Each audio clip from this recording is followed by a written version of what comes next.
नमस्कार, ज्योतिष विज्ञान में आपका स्वागत है। मैं हूं आंचल। इस कार्यक्रम में आपको बताते हैं आपकी समस्त समस्याओं का समाधान। आज इस कार्यक्रम में हम आपको बताएंगे श्राद्ध शुरू हो चुके हैं और श्राद्ध में ऐसा क्या करें जिससे कि आपके पितृ आपसे खुश हो जाएं। आज इस कार्यक्रम में हमारे साथ है पंडित चंद्रमोहन बिरवंशी जी। पंडित जी आपका स्वागत है। धन्यवाद आंचल। पंडित जी, सबसे पहला क्वेश्चन हम लेंगे रमन वाधवा का। जी। इनकी डेट ऑफ बर्थ है 9 अगस्त 1989। टाइम ऑफ बर्थ है 1:30 PM। प्लेस ऑफ बर्थ इनका सिरसा है। पंडित जी, इनका क्वेश्चन है, please tell me about my career and future in business because I want to start a distance education institute to earn lot of money and success. Pandit ji जानना चाहते हैं इनको कामयाबी कब तक मिलेगी। देखिए मिस्टर रमन, आपने जो कुंडली हमें भेजी है उसके अकॉर्डिंग आपकी वृश्चिक लगन की कुंडली बन रही है। वृश्चिक लगन में शनि 2nd हाउस में है और राहु जो है आपका 4th हाउस में है। शुक्र बुध और मंगल केतु आपके 10th हाउस में विराजमान है। सूर्य आपका 9th हाउस में और बृहस्पति अष्टम भाव में है। चंद्रमा आपका जो है वो कुल मिला के अगर देखा जाए तो 12वें घर में है। अष्टम भाव में बृहस्पति का होना कुछ थोड़ा सा माइनस पॉइंट है। जैसे कि आपने इन्होंने अभी बताया है कि ये डिस्टेंस एजुकेशन के लिए कोई इंस्टीट्यूट खोलना चाहते हैं, क्योंकि शिक्षा देना हर व्यक्ति के हाथ में नहीं होता, हर व्यक्ति के लिए जरूरी नहीं होता। शिक्षा के लिए सर्वोत्तम जरूरी जो बात होती है कि आप किसी व्यक्ति को शिक्षा तभी दे पाएंगे जब आपका बृहस्पति यानी गुरु आपका बढ़िया हो। आप अपने से ज्यादा दूसरे व्यक्ति को तभी सिखा सकते हैं कि जब आपका गुरु बढ़िया हो, तो ज्यादा बढ़िया रहेगा। लेकिन यहाँ एक चीज और क्लियर निकल कर सामने आ रही है कि आपका बुध बहुत बढ़िया है। बुध मैनेजमेंट का गुरु होता है, मैनेज करने के लिए बहुत अच्छा रहता है। अगर आप अपने अंडर कुछ ट्यूटर्स रखना चाहते हैं और उसके बाद अगर आप इस सारी समस्याओं को समाधान करते हुए अब जीवन में आगे बढ़ना चाहते हैं, डिस्टेंस एजुकेशन का कोई इंस्टीट्यूट खोलना चाहते हैं, तो मैं आपको रोकूंगा नहीं, क्योंकि आपकी कुंडली में कुछ योग बन रहा है। लेकिन वो तभी योग फलीभूत होगा जब आप स्वयं ना पढ़ाकर अपने साथ कुछ ऐसे व्यक्तियों को रखें जो आपके स्टूडेंट्स को, आपके जो भी विद्यार्थियों को पढ़ाएं, तो ज्यादा बढ़िया रहेगा। आप केवल मैनेजमेंट देखें तो ज्यादा बढ़िया रहेगा, क्योंकि बुध आपका अच्छा है तो मैनेजमेंट आप बहुत अच्छी देख पाएंगे, इसमें कोई शक नहीं है। तो जहां तक कुंडली की बात है, जुलाई 2011 के बाद का जो योग है वो आपकी कामयाबी के लिए प्रशस्त मिल रहा है। लेकिन फिर भी मैं मानता हूं कि आपको लगभग जनवरी की 7 तारीख के बाद डिस्टेंस एजुकेशन के सिलसिले में अगर कोई भी आप फैसला करना चाहते हैं, कोई भी इंस्टीट्यूट खोलना चाहते हैं, तो आपको खोल लेना चाहिए, कोई दिक्कत नहीं है। दूसरी सबसे बड़ी बात, एक चीज इनकी कुंडली में आंचल में बताना चाहूंगा कि अगर ये एक मूंगा और एक पुखराज रत्न धारण कर लें, या यूं कहें कि एक मूंगा ही रत्न धारण कर लें, तो बहुत श्रेष्ठ रहेगा। और काले कुत्ते को आप रोटी दीजिए, 7 शनिवार कंटिन्यू दीजिए, तेल लगा के दीजिए, आपको आपकी समस्याओं का समाधान मिल जाएगा। जी बिल्कुल रमन जी, आप ये उपाय करें और उसके बाद इसका फायदा देखें। नेक्स्ट क्वेश्चन पंडित जी हम लेंगे चंद्रशेखर का। जी। इनकी डेट ऑफ बर्थ है 5 जून 1977 जी। और पंडित जी हम हमेशा कहते हैं कि हमारे दर्शक हमें टाइम, डेट और प्लेस क्लियर लिख के भेजे, लेकिन हमारे कुछ दर्शक ऐसे हैं हमारी बातों को समझ नहीं पा रहे हैं, तो इन्होंने पंडित जी टाइम नहीं दिया है और इनका प्लेस ऑफ बर्थ है सिरसा। चलिए आंचल, ऐसा है जैसे भी दर्शकों ने बड़ी आस्था के साथ, बड़े विश्वास के साथ हमारे पास एक सवाल भेजा है, तो हमारा फर्ज बनता है कि हम इनके सवाल का आंसर जरूर दें। और लेकिन मैं फिर भी अपने दर्शकों को ये बात कहना चाहूंगा कि अगर आप किसी भी चीज़ का प्रॉपर आंसर चाहते हैं, क्योंकि यहाँ पे हम आपकी हस्तरेखा तो देख नहीं पाते हैं, यहाँ पे हम आपके क्वेश्चन का आंसर आपकी कुंडली देखकर या आपके प्रश्न कुंडली के अकॉर्डिंग दे सकते हैं। अब जो ये दर्शक जिनका नाम चंद्रशेखर है, इन्होंने जो सवाल भेजा है, प्रश्न कुंडली के द्वारा आपके प्रश्न का आंसर तो देंगे, लेकिन एक चीज मैं आपको क्लियर कर दूं कि जब आप हमें अपने क्वेश्चन भेजें तो अपना क्वेश्चन, अपना date of birth, time of birth और प्लेस ऑफ बर्थ बड़ा क्लियर लिख के भेजिए, ताकि हम आपको आपके प्रश्न का ऐसा सटीक आंसर दे सकें जो आपके जीवन पर 100% फिट बैठता हो। लेकिन फिर भी हम प्रश्न कुंडली से आपको आंसर देंगे और ये भी डेफिनेटली आपके ऊपर 100% सटीक बैठेगा। जी पंडित जी ये कहते हैं, पंडित जी प्रणाम। जी पंडित जी ये जानना चाहते हैं कि नौकरी कब तक मिलेगी और साथ ही एक छोटा सा उपाय बताएं। आंचल, इनकी प्रश्न कुंडली के अकॉर्डिंग मुझे जो लगता है दिसंबर 2010 की 7 तारीख के बाद इनको डेफिनेटली नौकरी मिल जाएगी। तब तक का टाइम इनके लिए श्रेष्ठ नहीं है, नौकरी अगर मिल भी गई तो छूट जाएगी। इसलिए 7 दिसंबर 2010 के बाद का योग इनके लिए बढ़िया रहेगा। जहां तक उपाय की इन्होंने बात कही है, इनके लिए एक बहुत ही श्रेष्ठ उपचार रहेगा। वीरवार के दिन इनको चाहिए कि पीले रंग की दाल और गुड़ जो है वो किसी भी मंदिर में दान करें, 7 वीरवार करें, आपको आपकी समस्या का समाधान मिलेगा और आपकी नौकरी बहुत बढ़िया लगेगी। साथ ही साथ सूर्य को तांबे के कलश से जल देना न भूलें। जी पंडित जी, अब वक्त हो चुका है कि हम हमारे दर्शकों को आज के वास्तु टिप्स दें। तो पंडित जी आज क्या टिप्स देना जा रहे हो आप हमारे दर्शकों को? देखिए, वास्तु के अंदर जो टिप्स आंचल आज हम देने जा रहे हैं वो बड़ा ही विस्तृत और बड़ा ही अजीब टिप्स है, क्योंकि आमतौर पे अभी रिसेंटली आपने देखा एक फिल्म आई थी अतिथि तुम कब जाओगे। कुछ लोग अपने अतिथियों से भी परेशान रहते हैं। वैसे अतिथि जो होता है, अतिथि सत्कार भारत की बहुत पुरानी परंपरा है। भारत में तो ऐसा कहा जाता है कि अतिथि देवो भव, अतिथि को भगवान माना जाता है। तो मैं तो यही चाहूंगा कि आप भी अपने अतिथि को भगवान माने, क्योंकि जिस घर में अतिथियों की सेवा होती हो, अतिथि आते हो, तो आप मान के चलिए कि वो घर स्वर्ग के समान होता है। लेकिन फिर भी अगर किसी कारणवश जैसे आपको लगता है कि अतिथि आपके घर में ज़रूरत से ज़्यादा ठहरते हैं या आपको ज़्यादा डिस्टर्ब करते हैं, तो हमारे दर्शकों की हर तरह की समस्याओं का समाधान हमने देने का बीड़ा जो उठाया है, उसके लिए हम इनको इन समस्याओं का समाधान भी देंगे। पंडित जी, बीच में आपको रोकना चाहूंगी, काफी दर्शकों के हमारे एसएमएस आ रहे हैं, उनका भी यही क्वेश्चन रहता है कि अतिथि हमारे घर में बहुत आते हैं, कब जाएंगे? जी हाँ, चल बिल्कुल ठीक कहा आपने। हम काफी ऐसे दर्शकों के एसएमएस और फोन हमारे पास आते हैं। काफी कहते हैं कि कोई हमारे गेस्ट रूम में तो कोई वास्तु दोष नहीं है। बिल्कुल गेस्ट रूम में बिल्कुल वास्तु दोष होता है। आपको चाहिए कि आप अपने घर का guest room north west corner में यानी वायव्य कॉर्नर पे बनाएं। जब उत्तर और पश्चिम की दीवार के साथ आपका गेस्ट रूम होगा, तो आपका अतिथि जो होगा वो अतिथि ज़्यादा देर नहीं रुकेगा और पूरी तरीके से आपको जीवन में सुखी होकर जाएगा, सुखित देकर जाएगा। आपका कोई भी ऐसा खट्टा मीठा अनुभव उसके साथ नहीं होगा जिसको लेकर आप परेशान रहें। तो हम आपको वास्तु में आज सबसे बड़ा टिप्स यही देना चाहते हैं कि आप अपने घर के वायव्य कोण में नॉर्थ वेस्ट कॉर्नर में जो कमरा है उसी को बनाएं अपना अतिथि गृह या गेस्ट रूम, तो वो ज़्यादा बढ़िया रहेगा। जी, हमें उम्मीद है कि हमारे दर्शक इस वास्तु दोष के जो उपाय बताए हैं पंडित जी ने उससे संतुष्ट होंगे। नेक्स्ट क्वेश्चन पंडित जी हम लेंगे शुभम का। जी हाँ, चल पंडित जी, इनकी डेट ऑफ बर्थ है 12 दिसंबर 1994। टाइम है इनका, क्या बताया अंचल? 12 जी दिसंबर 1994। टाइम है इनका 9:35 AM। ठीक है। प्लेस ऑफ बर्थ है सिरसा। पंडित जी ये कहते हैं, पंडित जी प्रणाम, मैट्रिक के बाद कौन सी लाइन चुने? मैट्रिक कर रहे हैं, उसके बाद बिल्कुल 94 का बर्थ है तो मैट्रिक कर रहे होंगे, बिल्कुल ठीक बात है, या मैट्रिक कर चुके होंगे। मैट्रिक के बाद कौन सी लाइन चुने इन्होंने पूछा है। काफ़ी कंफ्यूज हो जाते हैं मैट्रिक में स्टूडेंट्स की कौन सी लाइन चुने, इतनी कंफ्यूज हो जाते हैं कि कोई उनको बताने वाला ही नहीं होता। बिल्कुल अंचल, क्योंकि आजकल इतनी ज़्यादा लाइनें, इतनी ज़्यादा फील्ड्स हैं कि कोई भी व्यक्ति गलत दिशा की तरफ जाना नहीं चाहता। और एस्ट्रोलॉजी उसमें आपकी बहुत ज़्यादा मदद करती है, ज्योतिष बहुत ज़्यादा मदद करता है, क्योंकि अगर एक आप गलत रास्ते पे चल चुके हैं तो उस रास्ते पे आज से 5 साल बाद भी आप कुछ नहीं पा पाएंगे। 5 साल के बाद उस रास्ते से वापस आना बहुत मुश्किल हो जाएगा। इसलिए समय रहते अगर आप इस चीज़ को ध्यान कर लें तो कभी भी गलत दिशा की तरफ नहीं जाएंगे। जी बिल्कुल, हमने हमारे दर्शकों के लिए ज्योतिष विज्ञान कार्यक्रम इसीलिए शुरू किया है कि अगर कोई भी समस्या है हमारे दर्शकों की तो वो हमें फोन कॉल करके या एसएमएस करके हमें बता सके और हम उनकी समस्याओं का समाधान करेंगे। अचल, शुभम की जो कुंडली है वो जो कुंडली है तुला लगन की कुंडली है। शुक्र राहु लगन में बैठे हुए हैं, गुरु बुध सूर्य इनके दूसरे घर में है, शनि इनका पंचम भाव में बैठा हुआ है, चंद्रमा 6th हाउस में है और केतु 7th भाव में है।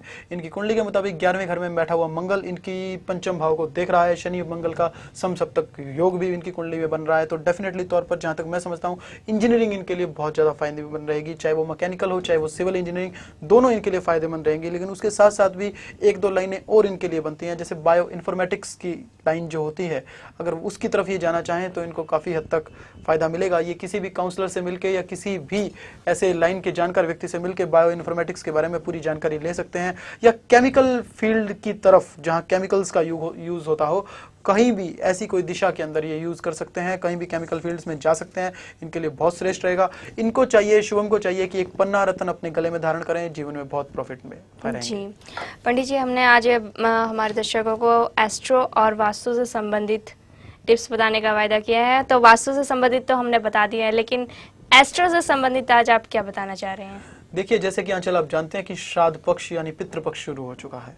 वैसे तो इस पूरे पितृपक्ष को लेकर हम लोग एक ऐसा पूरा प्रोग्राम आपको देंगे कि आपको अपने पितरों के निमित्त क्या करना चाहिए या क्या नहीं करना चाहिए, और पितरों की शांति कैसे की जा सकती है अगर आपके घर में पितृदोष है, आपके घर में किसी चीज़ की दिक्कत है। क्योंकि आंचल पितृदोष एक ऐसी व्यवस्था का नाम है, एक ऐसी परेशानी का नाम है कि जब जीवन में सब कुछ होते हुए भी आपको ऐसा लगने लगे कि कुछ भी आपके पास नहीं है, आपका काम नहीं चलेगा, आपको व्यापार नहीं चलेगा, आप जहाँ जाएंगे वहाँ आपको परेशानियों का सामना करना पड़ेगा, जीवन में अनावश्यक खर्चे बहुत ज़्यादा बढ़ जाएंगे, एक्सीडेंट्स बहुत ज़्यादा होंगे, टेंशन्स बहुत ज़्यादा रहेंगी, परेशानियां रहेंगी, घर में कलेश रहेगा, पति पत्नी के बीच में आपसी विचारों का मतभेद रहेगा। तो ये सारी स्थितियां जो रहेंगी आंचल, ये सारी स्थितियां आमतौर पर पितृदोष से जुड़ी होती हैं और पितृदोष वाला घर बहुत ही कम राइज कर पाता है, ऐसा भी जीवन में देखा गया है, क्योंकि वो घर कितनी भी मेहनत कर ले, जहां से शुरू होते हैं वहीं घूमकर पहुंच जाते हैं। तो पितृदोष एक बहुत बड़ा दोष है। लेकिन पितृदोष के विषय में और पितृ पूरे पक्ष के विषय में एक विस्तृत प्रोग्राम हम आपको दिखाएंगे इसी चैनल पर। ये प्रोग्राम हमारा इंतजार कीजिए, इस प्रोग्राम का जल्द ही आपको ये प्रोग्राम देखने को मिलेगा और इसमें हम बताएंगे कि आपको पितृपक्ष के निमित्त क्या क्या करना चाहिए। लेकिन आज हम एक छोटी सी बात आपको पितृपक्ष के विषय में बताना चाहते हैं। पितृपक्ष वो व्यवस्था, वो समय होता है जब आप अपने पूर्वजों को याद करते हैं, आप अपने पितरों को याद करते हैं।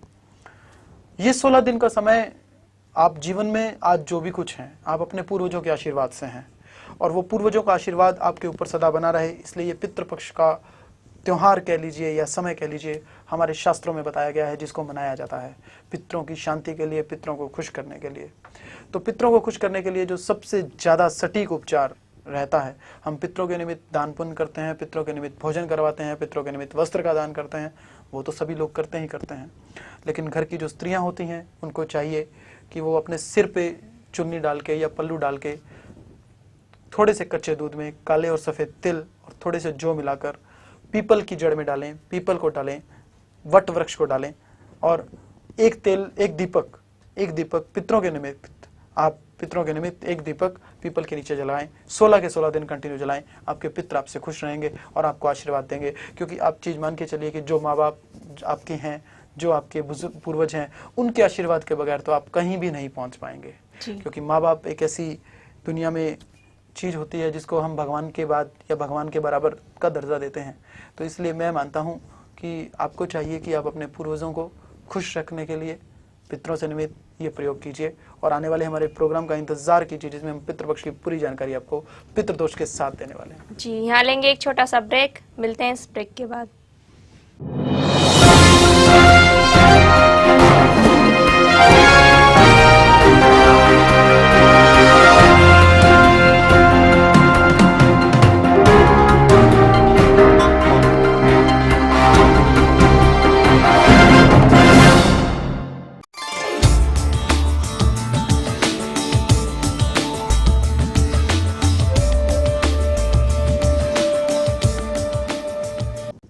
ब्रेक के बाद आपका फिर से स्वागत है।